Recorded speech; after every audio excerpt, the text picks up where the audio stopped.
जमीन इतनी कि 50 देश मिलकर भी छोटे पड़ जाएं। जमीन इतनी कि 3 दिल्ली बसा दी जाए। जमीन इतनी कि दिल्ली, दादर नगर हवेली, पुदुचेरी, चंडीगढ़, लक्षद्वीप को मिलाकर कुल जितनी जमीन है उतने का मालिक अकेला एक। जमीन भी इतनी कि अच्छे से अच्छा भूमाफिया भी शर्मा जाए। जमीन इतनी कि देश का तीसरा सबसे बड़ा जमींदार बना बैठा है। मैं बात कर रहा हूं वक्फ बोर्ड की। कानून का मजाक उड़ाकर जमकर दुरुपयोग किया और फिर जमीन हो गई वक्फ बोर्ड की। रही सियासत की बात तो उनकी मेहरबानी को देखकर ऐसा लगता है कि जैसे वक्फ बोर्ड उनके लिए वल्द बोर्ड बन गया हो। जब सैया भय कोतवाल तो डर काहे का, कहीं भी वक्फ बोर्ड का बोर्ड ठोक दो और हो गई जमीन इनके बाप की। मंदिर, गुरुद्वारे, गांव सब पर दावा ठोको और जमीन इनके बाप की। कैसे बढ़ा वक्फ बोर्ड का राज, किन सरकारों का रहा वर्चस्व प्राप्त, कितनी जमीनों को हथियाया मोदी सरकार के वक्फ बोर्ड विधेयक पर विपक्ष क्यों बिलबिलाया, आज बात इन्हीं सब पर होगी। नमस्कार, मैं सौरभ पांडेश्वर स्वागत करता हूं आपका देसी ग्लोबल टॉक्स के इस अंक में। 9 अगस्त को मोदी सरकार की तरफ से केंद्रीय अल्पसंख्यक मामलों के मंत्री किरेन रिजिजू ने लोकसभा में वक्फ बोर्ड कानून में संशोधन से जुड़े 2 अहम विधेयकों को पेश क्या किया, विपक्ष बिलबिला गया। वक्फ बोर्ड कानून में संशोधन विधेयक के पेश होते ही लोकसभा में हंगामा शुरू हो गया और उसके बाद हुआ ये कि इन विधेयकों को जेपीसी यानी कि संयुक्त संसदीय समिति के पास भेज दिया गया। इन विधेयकों पर बवाल काटने वालों में कांग्रेस, सपा और असदुद्दीन ओवैसी की पार्टी मुख्य रही, जबकि नीतीश कुमार की जेडीयू और चंद्रबाबू नायडू की टीडीपी सरकार के साथ खड़ी नजर आई। खैर, जेपीसी अब इन विधेयकों में क्या संशोधन करेगी, क्या उन संशोधनों के बाद भी ये विधेयक मोदी सरकार लोकसभा और राज्यसभा से पास करा पाएगी, ये तो भविष्य की गर्त में है। लेकिन हम थोड़ा इतिहास में जाते हैं और जानने का प्रयास करते हैं कि वक्फ बोर्ड को इतनी ताकत मिली कहां से। वक्फ अरबी भाषा के वफ़वा शब्द से बना है, जिसका अर्थ होता है ठहरना। वक्फ का मतलब है ट्रस्ट, जायदाद को जन कल्याण के लिए समर्पित करना। अगर इस्लाम के नजरिए से देखें तो ये एक तरह का धर्मार्थ बंदोबस्त है। वक्फ उस जायदाद को कहते हैं जो इस्लाम को मानने वाले दान करते हैं, और ये चल अचल दोनों तरह की हो सकती है। ये दौलत वक्फ बोर्ड के तहत आती है और जैसे ही संबंधित संपत्ति का स्वामित्व बदलता है तो यह माना जाता है यह संपत्ति मालिक से अल्लाह को ट्रांसफर हो गई है। और एक दूसरी अहम बात यह है कि ये अपरिवर्तनीय है, यानी कि एक बार किसी ने अपनी संपत्ति वक्फ को दे दी तो फिर दे ही दी, उसे वापस नहीं ले सकते। वक्फ के पास काफी संपत्ति है जिसका रख रखाव ठीक से हो सके और धर्मार्थ ही काम आए, इसके लिए स्थानीय से लेकर बड़े स्तर पर कई बॉडीज हैं जिन्हें वक्फ बोर्ड कहते हैं। तकरीबन हर स्टेट में शिया और सुन्नी वक्फ बोर्ड हैं। मिनिस्ट्री ऑफ माइनॉरिटी अफेयर्स के तहत आने वाली सेंट्रल वक्फ काउंसिल की वेबसाइट पर यह बताया गया है कि देश में फिलहाल कुल 32 वक्फ बोर्ड हैं, और वहीं कुछ राज्यों में जैसे बिहार, उत्तर प्रदेश में सुन्नी और शिया दोनों के अलग अलग बोर्ड हैं, जबकि इसके उलट कई राज्यों और केंद्र शासित प्रदेशों में फिलहाल कोई वक्फ बोर्ड नहीं है। अब बात करते हैं वक्फ कानूनों की। 1954 में पहला वक्फ आया और 1995 में संशोधन हुआ। भारत सरकार ने वक्फ बोर्ड अधिनियम 1954 के तहत भारत से पाकिस्तान गए मुसलमानों की जमीन वक्फ बोर्ड को दे दी। 1991 में विवादित ढांचे के विध्वंस के भरपाई के लिए 1995 में पीवी नरसिम्हा राव के नेतृत्व वाली कांग्रेस सरकार ने वक्फ बोर्ड अधिनियम में बदलाव करके वक्फ बोर्ड को जमीन अधिग्रहण या कहें कब्जाने के लिए असीमित अधिकार दे दिए। इसके बाद 2013 में संशोधन हुआ जो सबसे अहम था।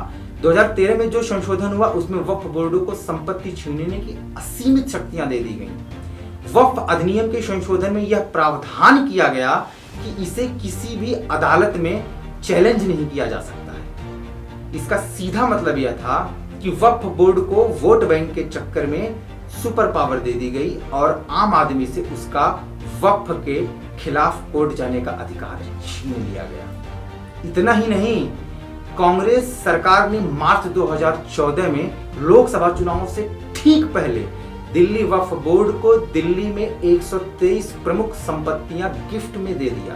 यूपीए सरकार में किए गए इन्हीं संशोधनों की वजह से वक्फ ने भूमाफियाओं की तरह बर्ताव करना शुरू कर दिया, जो कि अभी भी बदस्तूर जारी है, जिसमें निजी संपत्ति से लेकर सरकारी भूमि और मंदिर की जमीन से लेकर गुरुद्वारों तक की संपत्ति पर कब्जा किया जा रहा है। शुरुआत में वक्फ के पास पूरे भारत में लगभग 52,000 संपत्तियां थी।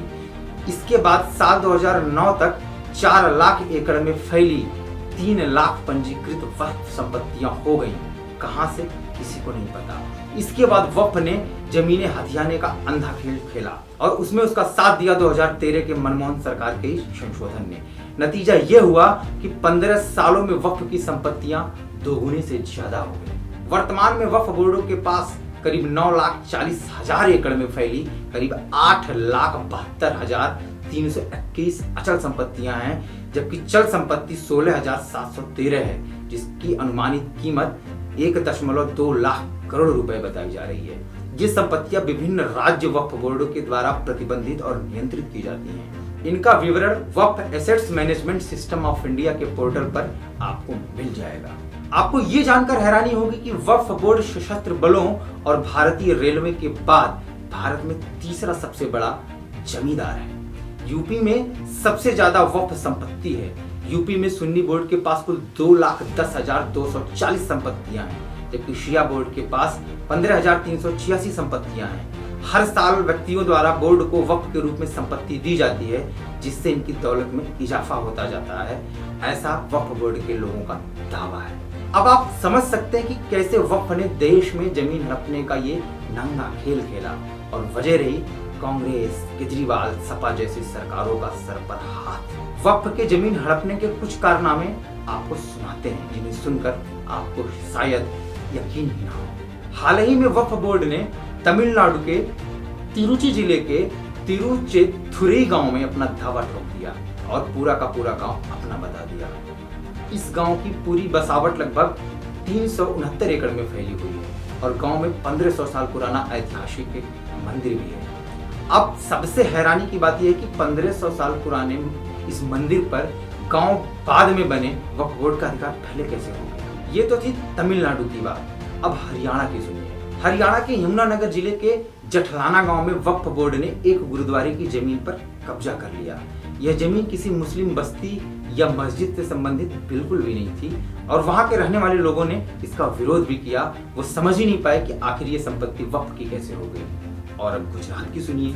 नवंबर 2021 में सूरत नगर निगम के मुख्यालय को ही वक्फ संपत्ति घोषित कर दिया गया। दावा किया गया कि शाहजहां के शासनकाल में यह संपत्ति वक्फ के लिए दान की गई थी।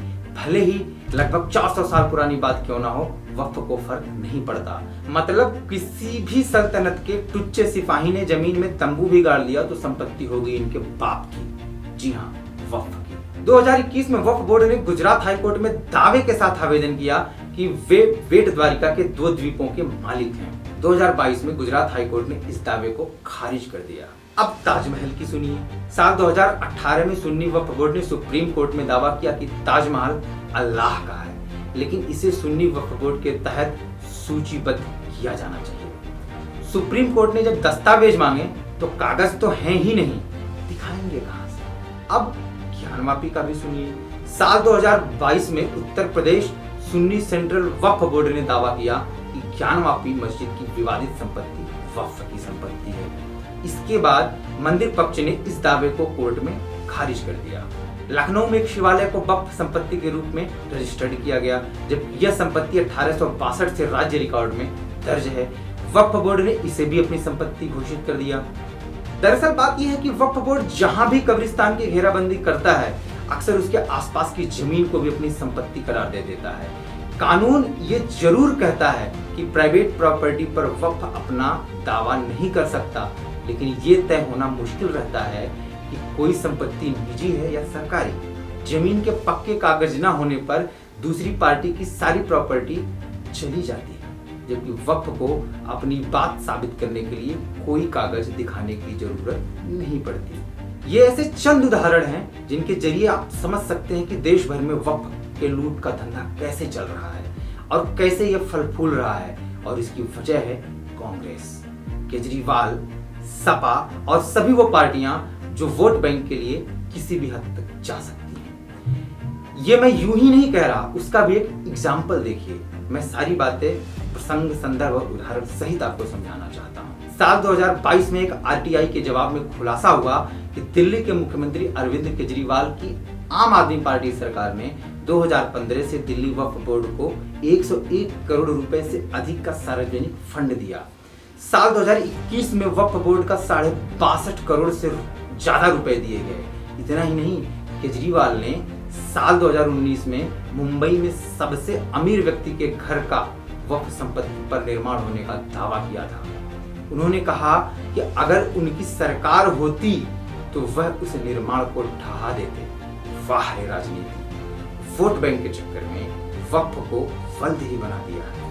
अब जब मोदी सरकार वक्फ विधेयकों के जरिए वक्फ की नाक में नकेल डालना चाहती है तो विपक्ष के पेट में मरोड़ उठ रही है और इन विधेयकों पर जमकर विरोध किया जा रहा है। फिलहाल ये जेपीसी के पास है, लेकिन सवाल सबसे बड़ा यही है कि कैसे इस देश में बहुसंख्यक होने के बाद भी हिंदुओं का हक आज भी सरेआम मारा जा रहा है और वोट बैंक के चक्कर में मुस्लिमों के वक्फ बोर्ड को पाला पोसा जा रहा है। उसके ऊपर कोई नकेल नहीं कसी जा रही है और जब कोई इस पर नकेल कसने की कोशिश कर रहा है तो उसे भी घेरने की पूरी तैयारी की जा रही है। तो आज के अंक में इतना ही। वक्फ बोर्ड पर हमारा ये एपिसोड आपको कैसा लगा हमें कमेंट सेक्शन में जरूर बताइएगा और अगर हमारे वीडियोज आपको अच्छे लगते हैं तो इसे अपने दोस्तों, अपने परिवार, अपने रिश्तेदारों में अवश्य शेयर करें। धन्यवाद।